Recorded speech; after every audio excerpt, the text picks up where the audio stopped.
प्रत्येक व्हिडिओमध्ये मी माहिती दिलेली सापळा पीक किंवा तो आता खामुंगळा हे खायला आलाय मवा, हे सगळं सापळा पीक मध्ये मोडतं. ओके. म्हणजे ट्रॅप आपण कसं लावतो तसं. बघा आता हे पण मित्र कीटक आलेले आहेत, मवाच खायला आलेले. हे बी पडून आलेले आहे आणि जे ज्यावेळेस ऑटोमॅटिक बी पडून येतं ना त्या झाडाची ग्रोथ जबरदस्त असते. त्याचा पेठा केला जातो. आपण आग्र्याचं नाही ते आणि ज्यूस पण, ज्यूस तर खूप फायदेशीर असतं.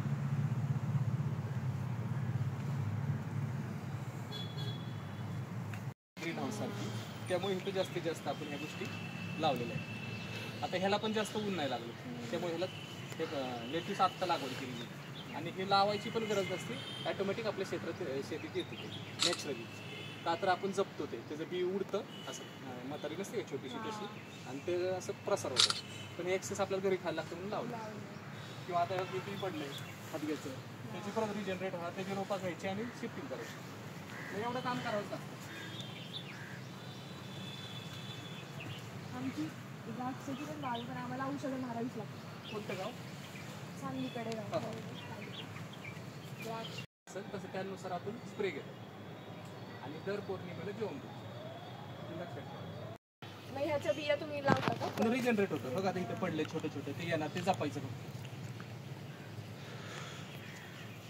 हे आलूचा आणि हे सगळं जंगल मॉडेल. आणि तू म्हटलं द्राक्ष, तर माझी ही नॅचरल द्राक्ष म्हणजे देशी. मी आता बघितली म्हणून म्हटलं आमची पण द्राक्ष देशी येते. ह्याला सीड्स असतात. ज्याला ज्या गोष्टीत जास्त सीड्स त्याची न्यूट्रिशन व्हॅल्यू जास्त, आणि ज्याला सीड्स नाही ते मग नपुसक होतात. आमची आधी 30 वर्ष आधी जेव्हा होती ती सीड वाली होती, ती परत क्रेज येणार आहे.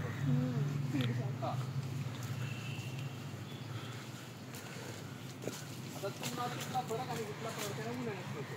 तिकडे ऊन लागतं, इथं आलं की डायरेक्ट क्लायमेटच बदलतं, डायरेक्ट चेंजेस होतं. आता इथं सांगायचं तात्पर्य काय, तर मेन क्रॉप आंबा आहे ह्याचा, इथला जागेतला, आणि त्याच्या माती शुद्धीकरणासाठी हळद लावलेली आहे आपण, जेणेकरून इथली माती निरोगी राहावी आणि त्याला कसला रोग होऊ नये. कारण एक्सेस पाणी वाढण्याचं काम आता हे करतो, म्हणजे हळद. आता जास्त पाणी झाले की लगेच वरती इफेक्ट येतो. म्हणजे ह्या छोट्या छोट्या गोष्टी आहेत. ह्या अभ्यास हे 2012 पासून हे 2012 लावलेले 5 मिनिटाचे जंगल, आणि मग हे हळूहळू वाढवत गेले. मग 2017 शेवगा लावला, तसं 2004 साली आपण प्लॉट घेतलेला शेती हाऊस म्हणून. पण मग इथे ह्या एरियामध्ये शेती होती कशी वाटते? इथं सगळी शेतीच होती ना, अख्खी शेती होती. आता लोकांनी विकलंय. आणि ते तू मगाशी जे म्हटले ना, आता ह्याच्या खाली सगळी ह्याची माती तयार झालेली आहे. मग तू म्हणते ना कंपोस्ट वगैरे, किंवा आम्ही ह्याला अमृत मिट्टी म्हणतो आता, तर ह्याची सगळी पावसाने माती होती त्या, आणि मग ते चाळून ते खत आहे, त्याचं खत तयार होईल. म्हणजे कटिंग्स वगैरे केलेले असतात ना झाडांचे, फांद्या पडलेल्या वाऱ्याने, ते आम्ही इथे आणून ठेवतो. मात्र जो पालापाचोळा असतो ना, तो कुजून 1 नंबर माती तयार होते, म्हणजे ब्लॅक गोल्ड. आमच्याकडे आम्ही त्याला टाक्या केले टाकून, मग त्याच्यामध्ये विदेशी फळं पण आहेत एक्झॉटिक मध्ये, मी त्यांच्या पण ट्रायल घेतल्या. मग हे सिंगापूर त्या साईडला याची शेती केली जाते. ते मलई सारखं, म्हणजे त्याला बटर ॲपल का काहीतरी म्हणतात.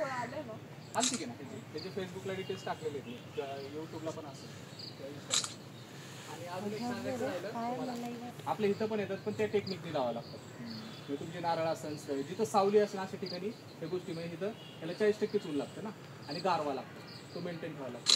तर आता जायफळाला पण दाखवलंय. ते काय आहे ते छोटं फळ आहे ती पपई. हा, ती खूप जुनी पपई आहे, देशी वाणागले दिवस टिकतात. आता हे झाड पडले, हे ह्याचं होता झाड हापूस आंबा, पण तो कंटिन्यू होता. मग आता नंतर मी काय ठरवलं की आपलं सगळं बियापासूनच झाड लावायचं. मग एक एक बदल करत गेलो. ते तिची मोठं दिसतं तुम्हाला बारक्या पानाचं, हा, आणि हे जे दिसतं हे सुरण आहे, हे सापासारखं दिसतं ना त्याला फ्रॅक्चर केलं, ते सुरणाचं झाड आहे. मग कंद असतो जमिनीत एवढा 8 ते 10 किलोचा. मग तो जर काढला तर नाही काढला तरी मोठा होतो, आणि काढलं तर भाजीला वापरायचं. हां, सुरण. आणि ही खायची पानं आहेत, ही नारळावर सोडलेली आपल्या आता पूजेला. हे 2012 नंतर मग एक ऍक्टिव्हिटीज करत गेलो ना. मग 2016ला हे लावलं तुझं, मसाले लावले. की जेव्हा मोठी झाड झाली ना, मग हे मसाले लावले. आता ह्याला जायफळ दिसायला लागले. ते कुठपर्यंत सोडल्यावर गेलं. मग हा तुम्हाला हे अभ्यासात याचं काम करतं. फुलं लागायला लागले.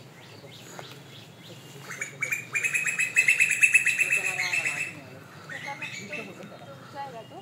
नाही नाही, मग आपलं त्याच्यात ते जरा आहे याचं काम कमी नाही. हा पाहिजे तर पाहिजे. इथं सफरचंद तर ह्याला सफरचंद अशी एवढी मोठी नाही लागत, एवढी लागतात छोटी छोटी. हे फेसबुकला टाकलं मी, यूट्यूबला टाकलंय मी, याचा व्हिडिओ पहा तुम्ही. मग ह्याचा सीझन असतो. आणि मग अशी मी जे सांगितलं ना तुम्हाला सापळा पिकं, तर ह्यात मेन क्रॉप कोणतं माहिती का? हो का, हे भेंडी आवडीचं फळ आहे. आणि ह्यात हिमोग्लोबिनचं पर्सेंटेज जास्त असतं. हे खाल्लं की हिमोग्लोबिन वाढतं. मग नॅचरल गोष्टी आपण कसं नॅचरल गोळी हिमोग्लोबिनची तुमची. तर पृथ्वी आता आणि तुमची फळधार नाही. हे संपलं की पृथ्वी संपली. एवढीशी याच्यावर. कारण फळधारणच होणार नाही, परागीकरणच होणार नाही. मग तुम्ही फळं खाणार कुठून? तुमचं मल्टिप्लाय होणार कसं काय? गहू लागणार कसे?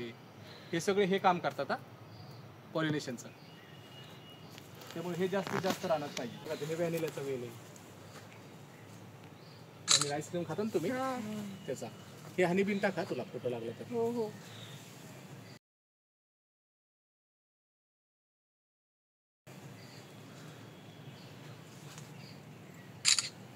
आईस्क्रीम खाता ना तुम्ही, तर त्याचा वेल आहे.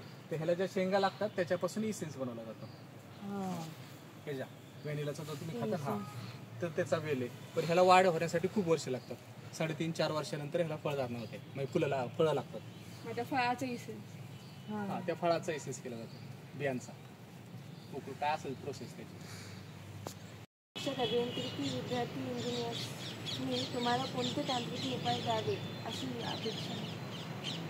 नवीन मुलांनी आता ह्यात सेन्सर बनवणे मातीचे, किंवा छोटे छोटे खुरपणी यंत्र, म्हणजे जे रोबोटिक असतील ते, म्हणजे रिमोटवर चालणारे. किंवा अजून ह्याच्यात आधुनिक गोष्टी म्हटल्या तर फ्रुट्स काढण्यासाठी छोटे छोटे रोबो बनवले. तू मग अशी प्रश्न विचारला की सुपारी कशी काढायची, त्याच्यासाठी एक छोटासा रोबो असलेला बरा.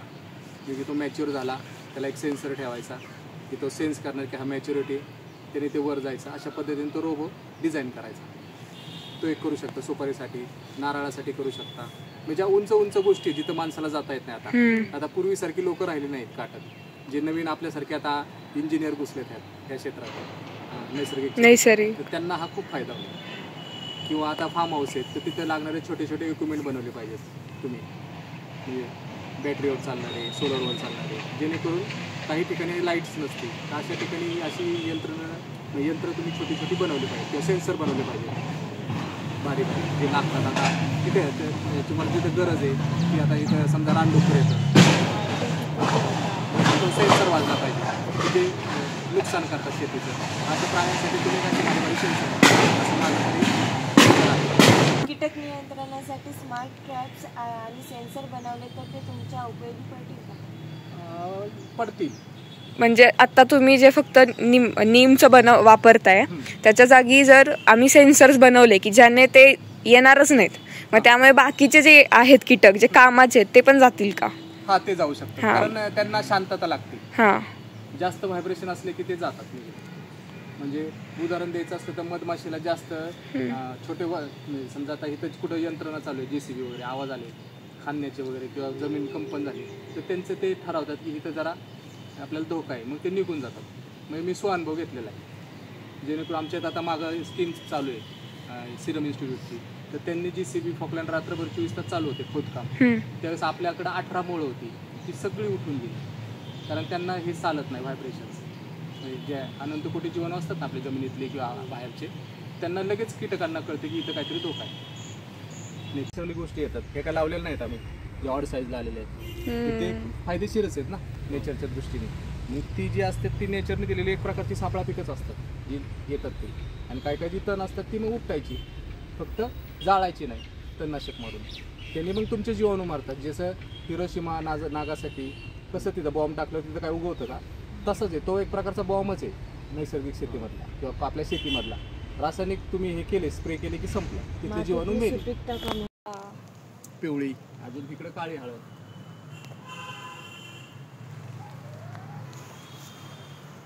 आणि हे पूर्ण वाढीसाठी आलेला 11 महिने लागतात लागवडीपासून.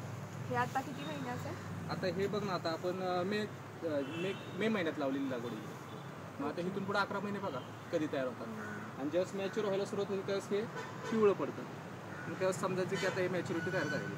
मग तुम्हाला लागेल तेवढं काढा, विका किंवा FD म्हणून जमिनीत ठेवून द्या. परत पुढच्या वर्षी परत डबल.